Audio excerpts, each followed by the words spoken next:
Aníbal Fernández, y en nuestro último bloque ya es una característica del juego de las cartas, es decir, un mazo que por la tecnología, vos que sos tan amigo de la tecnología, a veces no sale bien.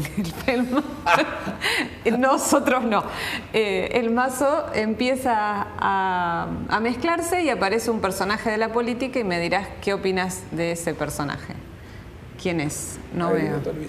Nos hemos tenido respeto mutuo, siempre. Con lo cual ella tiene su visión y su idea y yo tengo la mía y no va a variar, pero nos hemos tenido respeto mutuo siempre. Nada más. No. Bueno, a ver, nuevamente, si el mazo se mezcla, vamos a tratar de que la tecnología nos ayude. Ahí. Un señor sin formación política ni formación intelectual. ¿Por qué? Sí. Que alguien que no tiene formación intelectual ni formación política va a hacer un proyecto político? Es imposible. Impensado. Pero tantos años dedicado a la política también, ¿no? Sí, bueno, está bien. Perón decía en Conducción Política que el Marechal de Sajonia hizo 20 años su campaña por todas las batallas con una misma mula, y la mula nunca aprendió nada de conducción política. ¿Qué tiene que ver eso? No tiene ninguna formación, no podía terminar de la manera en que está terminando su carrera apenas la comenzaba, que es desastrosamente, quedándose solo, absolutamente solo, porque no hay nadie que lo quiera acompañar. Y era casi yo hace un año que en soledad, cuando los números le daban, cuando la vida le reía y le cantaba, como dice el tango, yo vaticinaba que iba a suceder esto, pero no porque fuera un genio, ni fuera premonitorio, ni tuviera la capacidad de ver el futuro, porque uno sabe leer la política y no puede tener otro camino que ese. No puede tener. Ahora, ahí, ¿qué pasa? Porque también fue muy engordado, no es el verbo más adecuado, por los medios dominantes. Pero uno puede engordar algo que pueda tener más o menos capacidad para poder hacerlo, pero engordar a alguien que es un libro sin tapa y sin hojas, ¿qué sentido tiene? Bueno, la última carta, a ver si el mazo se sigue mezclando. Bueno, hay que aparece. Nada, yo no tengo más que palabras de elogio. Palabras de elogio, porque... ¿Vos lo tratabas cuando era arzobispo de Buenos traté, Aires? He tenido charlas privadas mano a mano, varias. Él ha sido crítico del gobierno y yo no he tenido piedad. Pero empecemos de vuelta. El cardenal primado de entonces, que se llamaba Jorge Bergoglio, no ha tenido piedad con el gobierno y yo no tenía piedad con él. He dicho todo lo que me ha venido a la cabeza porque fui muy crítico de esa posición política.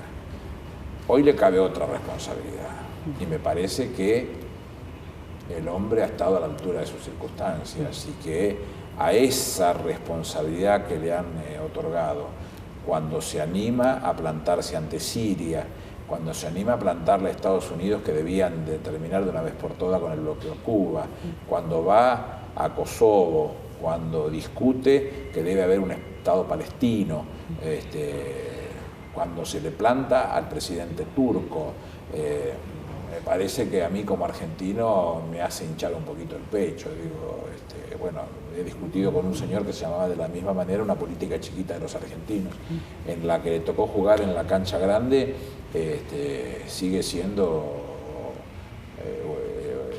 dando una respuesta que yo le saco un jugo fenomenal y que me encantaría verlo eso que sucediera, que alguna vez uno se animara a decirle a los poderosos, lo decía Néstor, ¿no? De animarse a ser duro con los poderosos, no siempre duro con los débiles,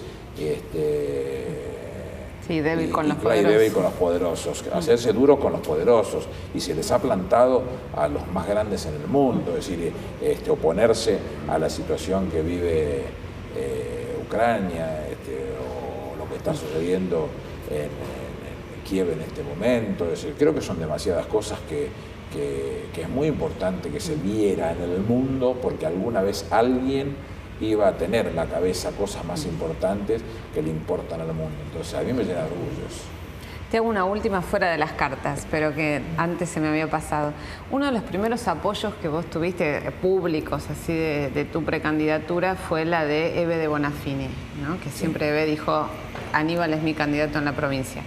Ahora, al mismo tiempo que hice esto, Eve es hipercrítica de Scioli. ¿Cómo vivís esas cosas? Yo conozco muchos hipercríticos de Scioli que cuando vieron la fórmula encontraron resuelto su dilema. Y yo creo que Eve va por ese camino.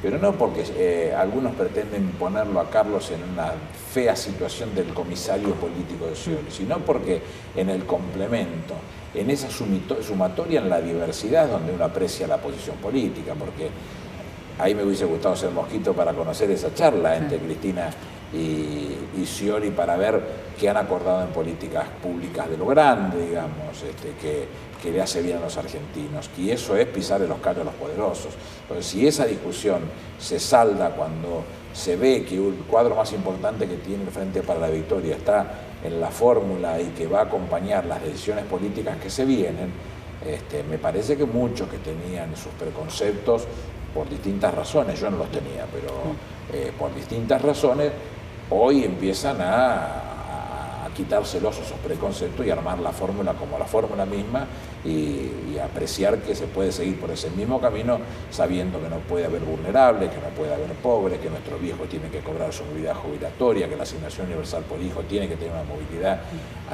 lógica que garantice que no tenga que estar la decisión política de por medio, el respeto por el trabajador, que los mejores comedores son el de tu casa con tu vieja al lado, que el conectar igualdad iguala para arriba y que todos tienen acceso al conocimiento, que son posible el trato entre una decisión del Estado y el respeto por la mujer.